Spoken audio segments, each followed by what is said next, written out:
Mr. Besiclik, your reaction, first of all, to today's sentence. The sentence today is very different from the verdict itself, because in the verdict, the court decided very, very differently. The court ignored most of the evidence that were before him, evidence regarding the danger that Elor felt, many witnesses that spoke about the danger of the suicide bomb that was suspected to be present on the attacker, and also the terrorist already wounded another soldier. So Elor was very, very frightened, and we brought a lot of evidence regarding that. The court ignored everything regarding those evidence.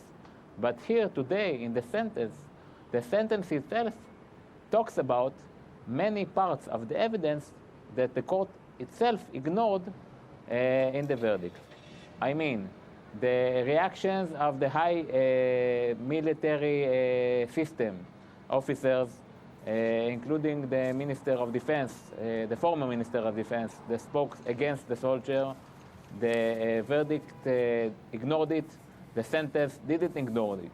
And we saw today that in the end, in a case that started in a murder accusation against our client, ended, although in manslaughter in the very low degree, in 18 months of penalty.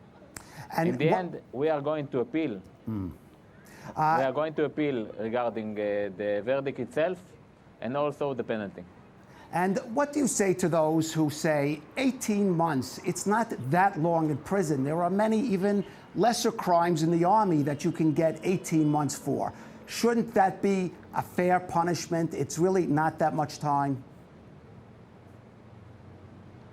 You regard the punishment as punishment itself, but I look at a soldier that came into the situation when he thought that there was danger because of the bomb on the terrorist.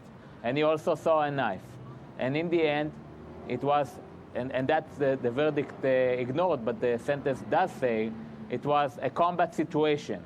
And regarding a combat situation, what do you expect from a soldier? So now he has to come his entire life and to continue his entire life with a sentence that told that he killed someone. I don't agree with that, and I don't think that the family needs to agree with that, because it's a mark on his forehead for the entire life. So I don't regard only the sentence regarding the accusation, but I regard the entire sentence and the entire verdict and the penalty. Mr. Besiclik, the whole world is watching this trial and this process. Many people abroad question the legitimacy of Israel's court system. Do you question it? Do you feel that the courts, even if you don't like the verdict, this was properly adjudicated, or do you question even the judicial process here? Look, you regard it as an international case study. I regard it as someone that deals with criminal cases in Israel for the past 12 and a half years, and I dealt with thousands of cases. And I regard it very differently, because I felt that my client didn't get the fair trial.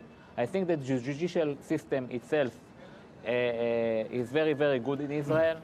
I think in this case, the court was very, very open-minded regarding every aspect that the prosecution, the military prosecution, asked, and not the defense.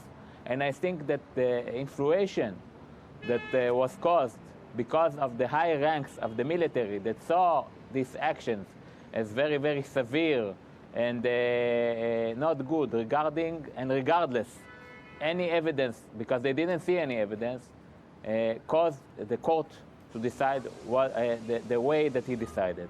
In the end, we did a case that came to us approximately 12 months ago, on the 24th of March, the last year, and our entire life changed because we were all around this case, and we did everything that we could for Elor. I think the results, in the end, regarding the entire case and the influence is very, very good, and we are headed to an appeal. What do you think the chances are of an appeal? And if that fails, possibly a pardon from President Rivlin? We are going first in the Israeli system. You cannot ask the president before you have a final verdict. The chances of the appeal, because most of the evidence were ignored by the military court, are very, very good, because we brought the evidence to the court. We saw the evidence. We have them, but the court didn't regard them. In this case, there is a very good chance for appeal. And along the side, of course, afterwards, if by any chance the appeal will not succeed, and I don't believe that it will not succeed, we still have a lot of things to do for Elor, and that we will do. We have the ability to go to the president. We have the ability to go to the chief of the Central Command. So we have a few more things to do, regardless the appeal, but first the appeal. And Mr. Besiclik, you're with Elor. What is his mood now? How is he reacting to today's sentence? Look, Elor's family completely collapsed during the trial. It's not the same family as before. He is a very, very strong person, a very, very good person. And of course, his feelings are not good regarding the trial, and of course, the sentence. But he knew, and he saw the entire debates that were. So it was not a surprise because of the reactions of the military court from the first to go. But okay, we have Besiclik, thank you. That's all the time we have. Thank you for joining us.